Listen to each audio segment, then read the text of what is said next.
Real estate sector, इससे जुड़े मसाइल और इससे जुड़े मसाइल का हल। आज बात करेंगे रियल एस्टेट सेक्टर के बारे में। मैं हूं मोहम्मद आमिर जमील, आप देख रहे हैं रेड वॉच।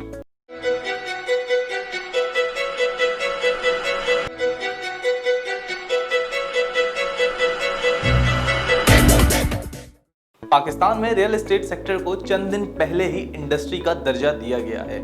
इस हवाले से वजीर आजम इमरान खान बजाते खुद इसमें इंटरेस्ट ले रहे हैं। उनके इंटरेस्ट का अंदाजा इस बात से लगाया जा सकता है कि पाकिस्तान में 50 लाख घर बनाने की बात वजीर आजम इमरान खान साहब कर रहे हैं। लेकिन रियल एस्टेट सेक्टर के मसले हैं क्या, और इन मसलों में पाकिस्तानी हुकूमत क्या क्या किरदार अदा कर सकती है? सबसे पहला मसला जो रियल एस्टेट सेक्टर के अंदर आता है वो है ओवर रेगुलराइजेशन का।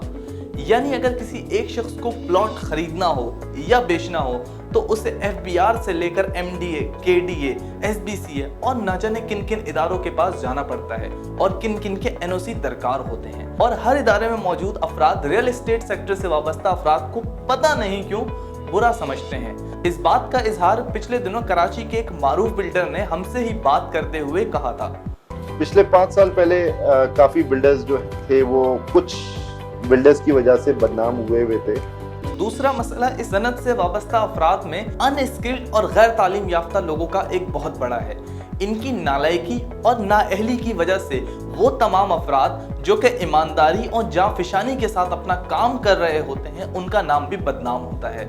इन अफराद की वजह से बहुत से स्कैम्स और फ्रॉड सामने आते हैं। पिछले दिनों कराची में जो बिल्डिंग्स बन रही थी और जो गिर रही थी वो सब इन्हीं अफराद की अनस्किल्ड और अनएजुकेटेड प्लानिंग की वजह से हुआ था, और उनकी वजह से कई लोगों की जान भी गई थी। और इसी की वजह से रियल एस्टेट सेक्टर को कुछ लोग बुरा समझते हैं, हालांकि इसके अंदर बहुत से अच्छे लोग भी काम कर रहे हैं। हम जिस कंपनी से वाबस्ता हैं वो कंसल्टेंसी तक फराहम करती है, आपको किसी भी जगह के बारे में मालूमात तक फराहम करती है कि किस किस तरह से आप प्रॉपर्टी में हिस्सेदार बन सकते हैं, प्रॉपर्टी में क्या क्या इंफॉर्मेशन ले सकते हैं और इन जालसाजों से किस तरह से बच सकते हैं।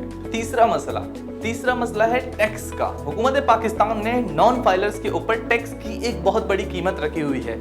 एक वो मुल्क जिसकी तकरीबन आबादी की 40% इकोनॉमी अनडॉक्यूमेंटेड है, उस मुल्क के लिए ये एक बहुत मुश्किल काम है कि लोग सिर्फ प्रॉपर्टी खरीदने के लिए एक बहुत बड़ा टैक्स दें। वो इस टैक्स को बचाने के लिए मुख्तलिफ तरीके से प्रॉपर्टी खरीदते हैं। अगर इस टैक्स स्लैब को नीचे ले जाया जाए तो लोग शायद प्रॉपर्टी लेने में मजीद इंटरेस्टेड होंगे और इससे रियल एस्टेट सेक्टर को फायदा भी हो सकता है। इसी तरह अगर बात की जाए मौजूदा हुकूमत की, तो मौजूदा हुकूमत का काफी इंटरेस्ट इस रियल एस्टेट सेक्टर में नजर आता है। वजीर आजम इमरान खान इस सेक्टर के जरिए पूरी इकोनॉमी को ड्राइव करना चाहते हैं और इससे जुड़ी तकरीबन 100 इनडायरेक्टली और डायरेक्टली सनतों को चलाना चाहते हैं। रियल एस्टेट सेक्टर की अगर नेटवर्थ की बात की जाए तो पाकिस्तान के रियल एस्टेट सेक्टर की तकरीबन 300 से 400 बिलियन की नेटवर्थ है, और ये एक बहुत बड़ी नेटवर्थ है, जिससे अंदाजा होता है कि लोग काफी ज्यादा रियल एस्टेट सेक्टर के अंदर इन्वेस्ट करते हैं। इसी तरह से मौजूदा हुकूमत के आने के बाद टूरिज्म के जरिए भी पाकिस्तान में रियल एस्टेट सेक्टर में इजाफा हो रहा है।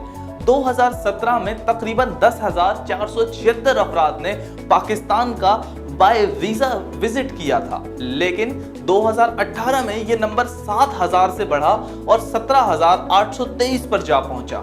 अगर इसी तरह से लोग पाकिस्तान में विजिट करते रहेंगे तो लोगों को पाकिस्तान का इंफ्रास्ट्रक्चर तब्दील करने या इन्वेस्टमेंट के बहुत से मौके नजर आएंगे, और इसी तरह से पाकिस्तान में बैरूनी सरमायाकारी भी हो सकती है। माली साल 2019-20 के अंदर रियल एस्टेट सेक्टर तकरीबन 14% से ग्रो किया था, और इसकी ग्रोथ अभी भी रुकी नहीं है। और अगर हम सिर्फ एक सीमेंट इंडस्ट्री की ही बात कर लें तो 5 मिलियन टन सीमेंट पाकिस्तान ने सिर्फ सितंबर के महीने में बनाया और बेचा है। इसके अंदर 1 मिलियन की एक्सपोर्ट भी है, जो कि अगर सालाना तौर पर देखी जाए तो 39% और माहाना तौर पर देखी जाए तो 53% पिछले महीने और पिछले साल से ज्यादा है। अगर पाकिस्तान की इकोनॉमी को ड्राइव होना है तो रियल एस्टेट सेक्टर एक बहुत अच्छा मौका है, जिससे तकरीबन 100 इंडस्ट्रीज डायरेक्ट और इनडायरेक्टली अपनी ग्रो कर सकती हैं।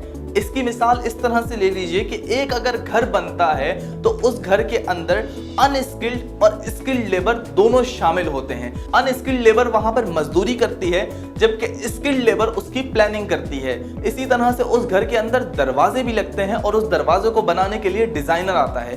उस डिजाइनर से लेकर लगाने वाले अनस्किल्ड और स्किल्ड दोनों लेबर को फायदा पहुंचता है। अगर वजीर आजम इमरान खान का फोकस रहा रियल एस्टेट सेक्टर में तो अगले 3 साल पाकिस्तान के रियल एस्टेट सेक्टर के लिए बहुत अहम हो सकते हैं। अगर आपको वीडियो पसंद आए तो इसे लाइक कर दीजिएगा, कमेंट कर दीजिएगा, शेयर कर दीजिएगा। मजीद ऐसी वीडियोस देखने के लिए हमारे चैनल को सब्सक्राइब करें।